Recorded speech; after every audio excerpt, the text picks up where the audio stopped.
शुक्रिया दीपाली। तो लगातार हर सेक्टर के लोगों से बात करें। अब हमारे साथ कैबिनेट मंत्री राकेश सचान जी जुड़ गए हैं। राकेश जी, बहुत बहुत स्वागत है, आपने अपना कीमती वक्त दिया। राकेश जी, हम बात करें बिजनेस लीडरशिप कॉन्क्लेव की, और कानपुर से हम ये खास चर्चा कर रहे हैं। राकेश जी, अगर हम बात देखें, क्योंकि अभी आपने देखा अभी यूपी दिवस भी मनाया गया, खुद गृह मंत्री अमित शाह आए, उन्होंने भी कहा कि देखिए यूपी ग्रोथ इंजन बन रहा है देश का। कैसे देखते हैं आप बदलते यूपी को? देखिए, योगी आदित्यनाथ जी के नेतृत्व में उत्तर प्रदेश की सरकार चल रही है। लगातार उद्योगों के प्रति और जो उत्तर प्रदेश का आज इंफ्रास्ट्रक्चर में बदलाव हुआ है, आप देखें कि 2018 के पहले का उत्तर प्रदेश और आज का उत्तर प्रदेश, इसमें बहुत अंतर है। आज पूरे प्रदेश का इंफ्रास्ट्रक्चर बदल रहा है। रोड कनेक्टिविटी हो, रेल कनेक्टिविटी हो, एयर कनेक्टिविटी हो, विद्युत आपूर्ति हो, कानून व्यवस्था हो, इन सब पर बेहतर सुधार हुआ। इसीलिए उत्तर प्रदेश में आज लोगों का भरोसा बढ़ा है और इसीलिए यहाँ पर निवेश के प्रस्ताव भी, अभी जब पिछले दिनों हम लोगों का कार्यक्रम हुआ था, 40 लाख करोड़ से अधिक के प्रस्ताव आए थे। 15 लाख करोड़ के ग्राउंड ब्रेकिंग माननीय प्रधानमंत्री जी ने चुनाव के पूर्व किया था, और अभी भी हम लोग लगभग 10 लाख करोड़ के ग्राउंड ब्रेकिंग सेरेमनी करने जा रहे हैं। इस तरह से आज निवेश का माहौल बना है और उत्तर प्रदेश योगी जी के नेतृत्व में एक निवेश प्रदेश बन रहा है। हम कह सकते हैं कि लगातार आज उत्तर प्रदेश में पूरे देश दुनिया के लोगों का निवेश के प्रति भरोसा बढ़ा है। लोगों को ये है कि अब हमें उत्तर प्रदेश में हमारी पूंजी नहीं डूबेगी, हमारा उद्योग जमेगा, क्योंकि उत्तर प्रदेश बड़ा राज्य है। यहाँ श्रम भी है, बाजार भी है, यहाँ उपभोक्ता भी हैं और देश की सबसे बड़ी आबादी वाला प्रदेश है। कल यूपी दिवस के दिन, जैसा आपने कहा कि हमारे देश के गृह मंत्री अमित शाह जी आए थे और यूपी दिवस में उन्होंने कई महानुभावों को सम्मानित भी किया। और लगातार अब पिछले वर्ष से हम लोग यूपी दिवस भी 1950 में यूपी की स्थापना हुई थी, 75 वर्ष पूरे होने पर 76वां यूपी दिवस मनाया गया, जिसमें योगी जी जब आए 2018 से, तभी यूपी दिवस का मनाना निश्चित हुआ था। ये भी एक अच्छी पहल थी और वाकई में यूपी दिवस ही नहीं मनाया जाता था, ये एक बड़े हैरान करने वाली बात थी और उस बात का भी जिक्र है। क्योंकि सचिन साहब, आप एमएसएमई सेक्टर्स, क्योंकि वो उसकी जिम्मेदारी आपके कंधों पर है। मैंने देखा है प्रधानमंत्री नरेंद्र मोदी का भी एजेंडा यही है, आपकी सरकार का भी एजेंडा यही है। एमएसएमई सेक्टर्स को कैसे देख रहे हैं और कितना रोजगार दे रहा है ये सेक्टर लोगों को और कैसे जोड़ रहा है? देखिए, एमएसएमई सेक्टर एक बड़ा सेक्टर है। उत्तर प्रदेश बड़ा राज्य है। सर थोड़ा माइक ऊपर कर लीजिए। और रोजगार की दृष्टि में आप देखें तो कृषि के बाद सबसे ज़्यादा रोजगार देने वाला सेक्टर एमएसएमई है। और एमएसएमई को बढ़ाने के लिए लगातार योगी जी की सरकार पूरा प्रयास कर रही है। आज हमारे प्रदेश में लगभग 96 लाख एमएसएमई इकाइयाँ हैं। जब हम 2022 में शपथ लिए थे तब मुश्किल से 12 लाख इकाइयाँ रजिस्टर्ड थी।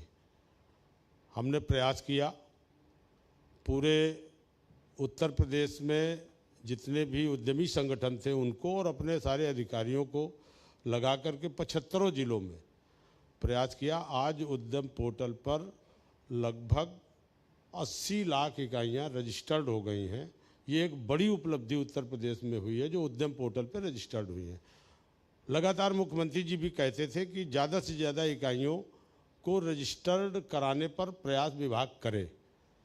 माननीय मुख्यमंत्री जी योगी जी ने एक मुख्यमंत्री उद्यमी दुर्घटना बीमा योजना 5 लाख रुपए की चालू की।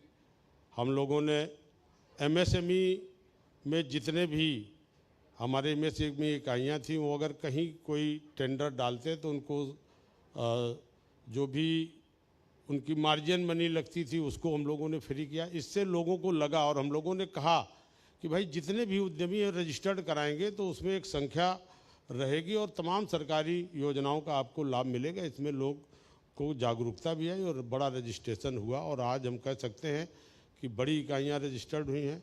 और एमएसएमई नीति 2022 जो हम बना के लाए, 35 सेक्टर की पॉलिसी जो उत्तर प्रदेश सरकार ने बनाई। एमएसएमई नीति इसके पहले कभी ऐसी नीति नहीं थी जो एमएसएमई में तमाम सारी जो पॉलिसी थी जिन पर हमारे उद्यमियों को लाभ मिलना चाहिए वो लोग देते नहीं थे। लेकिन योगी सरकार लगातार जो भी इंसेंटिव है उनको समय से बांटना, अपने जितने उद्यमी हैं उनको लगातार प्रोत्साहित करना और ये लगातार प्रयास है कि एमएसएमई इकाइयाँ ग्रोथ करें, बढ़ें, तभी हमारे प्रदेश में लोगों को रोजगार मिलेगा। और हम कह सकते हैं कि आज एमएसएमई सेक्टर में लगभग 15% की हिस्सेदारी देश में आज हमारे उत्तर प्रदेश की है। और लगातार एमएसएमई सेक्टर जो भी हमारा, जब हम 2018 में हमारी सरकार आई थी तब 80,000 करोड़ रुपए का निर्यात था। आज हम लोग 1,60,000 करोड़ रुपए का निर्यात कर रहे हैं। उसमें लगभग 70% भागीदारी हमारी एमएसएमई इकाइयों की है। मैं कह सकता हूँ एमएसएमई को ग्रोथ के लिए एमएसएमई की तमाम सारी ऐसी पॉलिसी सरकार ने बनाई है कि आज लोगों को हम लोग उसमें जोड़ रहे हैं और रोजगार भी दे रहे हैं। सर, क्योंकि कानपुर में है और कानपुर की बात करें तो क्या यहाँ पर अब नया मिलने वाला, नई तस्वीर बदलने वाली? क्योंकि अभी पिछले महीने ही देखा था हमने दिसंबर में कई सौगात मिली है कानपुर को और बताया जा रहा है कि आगे हमारे आने वाले दिनों में कानपुर की जो तस्वीर है वो बदलने की और कोशिश होगी। जो बंद पड़ी हैं फैक्ट्रियाँ या फिर ज़्यादा से ज़्यादा रोजगार मिल सके, इसको लेकर फोकस किया जा रहा है। तो कानपुर के लेकर क्या योजनाएं हैं सरकार की? देखिए, कानपुर में रहने के नाते यहाँ विद्यार्थी जीवन से हमारा जुड़ाव है और लगातार हमारा प्रयास है कि कानपुर चूँकि एक पूरे देश में उद्योग जगत के रूप में जाना जाता था। हम लोग जब यहाँ पढ़ने आए थे तब इंडस्ट्री का ही ये पूरा ज़िला था। आज सारी इंडस्ट्री बंद पड़ी हैं। चूँकि टेक्सटाइल मिनिस्ट्री भी हमारे पास है, लगातार मुख्यमंत्री जी ने इस बात को और हमने भी अभी कानपुर के विकास के लिए और मथुरा 2 जिलों की विकास की एक कार्य योजना बनी थी जिसमें माननीय मुख्यमंत्री जी ने इसको बोला कि भाई एक ऐसी योजना बनाइए जो चरणबद्ध तरीके से डेवलपमेंट हो। 35,000 करोड़ रुपए की एक योजना हम लोगों ने बनाई है कानपुर के लिए, जिसमें जो आपने कहा कि कानपुर की बंद पड़ी फैक्ट्रियाँ, बहुत सारी फैक्ट्रियाँ बंद हैं, इसका भी प्रस्ताव हम लोगों ने बना करके उत्तर प्रदेश सरकार ने भारत सरकार को भेजा है और भारत सरकार से ये अनुरोध किया है कि जितनी भी देनदारियां हैं, जितनी भी बकायेदारी हैं, उनको सरकार दे देगी। और वो जगह अगर उत्तर प्रदेश सरकार को दे दें तो निश्चित तौर पर बहुत सारे उद्योग, ऐसे उद्योग यहाँ कानपुर के अंदर उन ज़मीनों पर लगाए जा सकते हैं। तो इस पर माननीय प्रधानमंत्री जी से भी माननीय मुख्यमंत्री जी मिले हैं और हम लोगों ने अभी गिरिराज जी जो हमारे मंत्रालय के मंत्री, उनसे भी मेरी अभी यहाँ पर गुवाहाटी में एक वस्त्र सम्मेलन था, उस पर भी मैंने इस विषय को उठाया था, चर्चा भी किया था।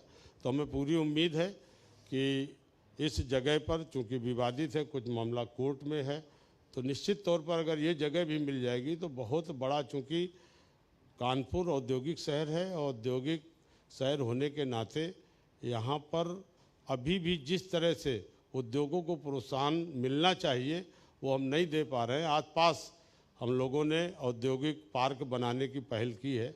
अभी हम लोगों ने एक दुआरी में, एक कुंभी में एमएसएमई पार्क हम बना रहे हैं और पूरा प्रयास है कि कानपुर का जो गौरव था, कानपुर का जो नाम था औद्योगिक क्षेत्र में, वो आए।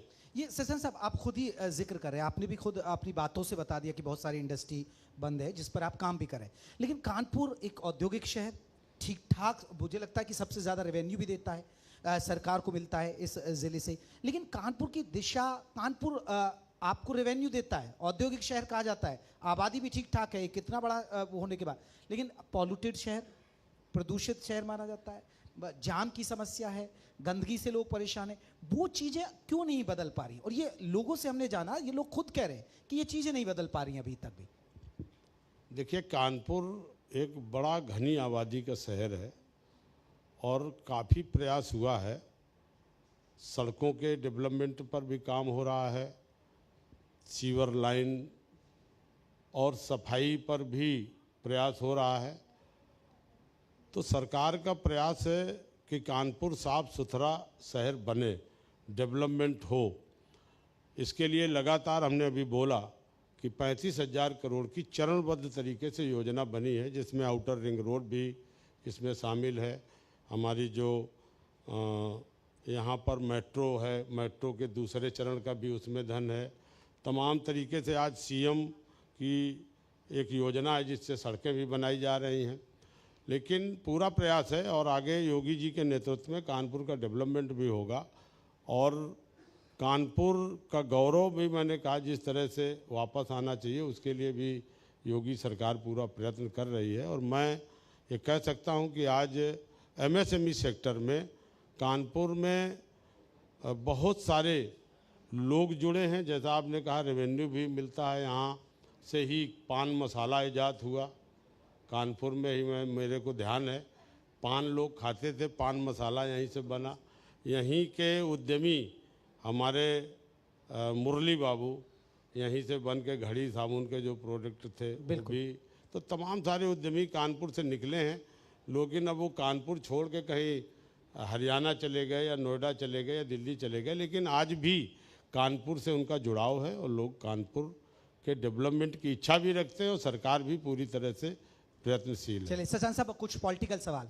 मान लिया जाए 2027 का चुनावी शंखनाद हो चुका है। अब क्योंकि कल गृह मंत्री भी कह रहे थे कि तीसरी बार हमारी सरकार बनाई है, इशारा कर गए कि एक तरह से चुनावी शंखनाद। अब देखिए, भारतीय जनता पार्टी बड़ी पार्टी है और भारतीय जनता पार्टी विकास और सेवा के हर समय मोड पे रहती है। हमारी पार्टी जब भी चुनाव हो जाए कोई अंतर नहीं है, लगातार हमारे बूथ स्तर पर कार्यकर्ता हैं। बूथ स्तर पर हम लोग पूरे प्रयास रहता है जो भी सरकार की योजना है वो जन जन तक पहुंचाना।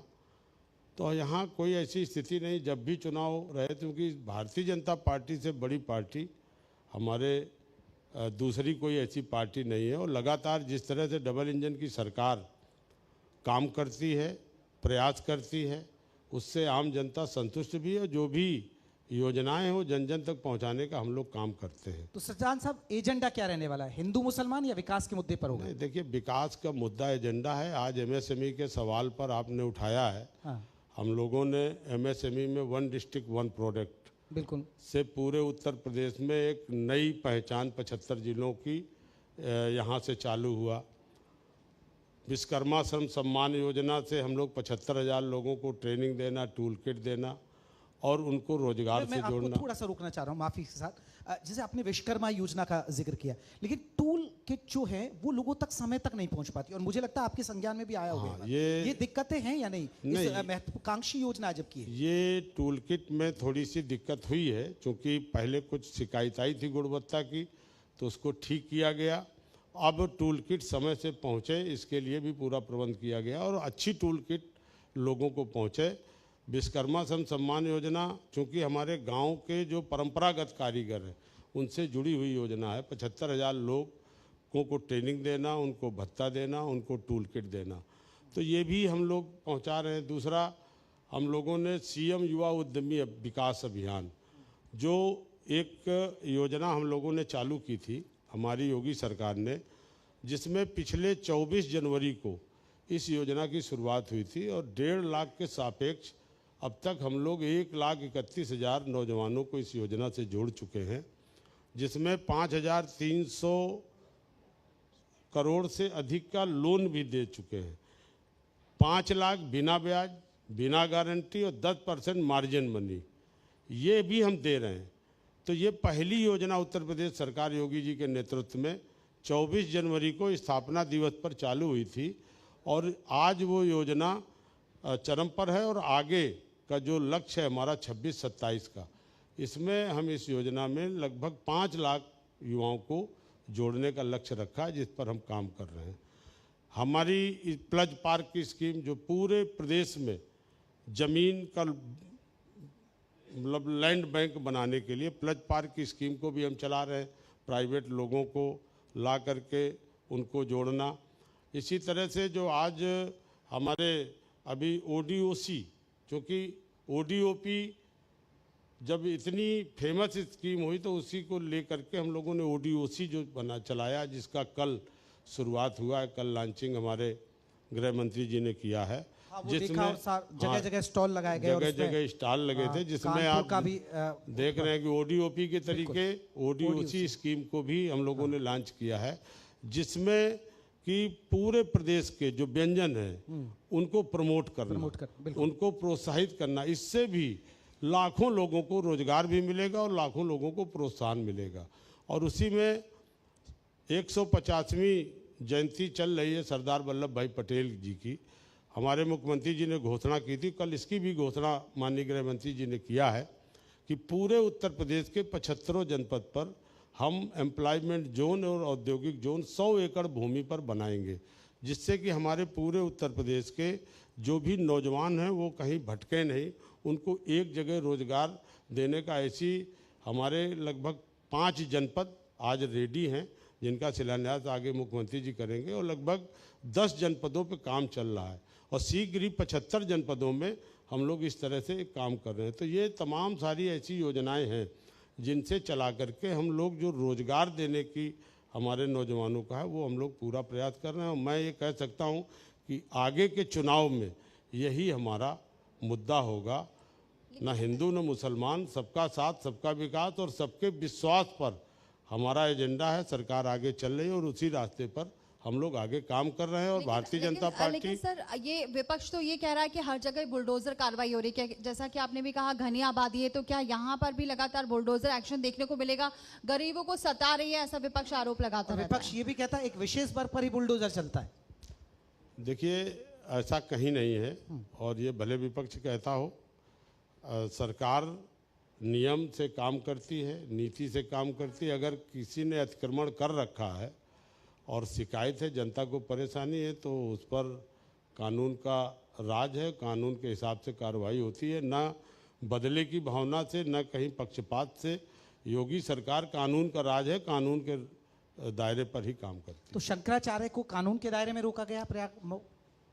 अब शंकराचार्य जी को देखना भी चाहिए कि स्थिति को, अगर कहीं प्रशासन कोई अनुरोध कर रहा है तो उस अनुरोध को स्वीकार करना चाहिए, देखना चाहिए। क्योंकि आपने देखा था कि पिछले कुंभ में थोड़ी सी लापरवाही में एक घटना घट गई थी, इसलिए प्रशासन तो सदैव ये सोचता है कि अच्छे से कार्यक्रम निपट जाए। आज देख रहे हैं कि करोड़ों लोगों की आस्था का महाकुंभ, सरकार ने पूरी व्यवस्था दी, देश दुनिया से लोग आए वापस। कार्यकर्ताओं की पार्टी है, इसीलिए कार्यकर्ता रात दिन मेहनत करके इस पार्टी को ताकत देता है, मजबूत करता है। इसीलिए ये पार्टी आज पूरे देश की नंबर 1 की पार्टी, और सभी जहां जहां चुनाव होते हैं वहां पर भारतीय जनता पार्टी अपनी सरकार बनाती जाए। देखिए राकेश सचान जी, जिन्होंने सब सिलसिलेवार तरीके से हमारे हर सवाल का जवाब दिया, सर बहुत बहुत शुक्रिया।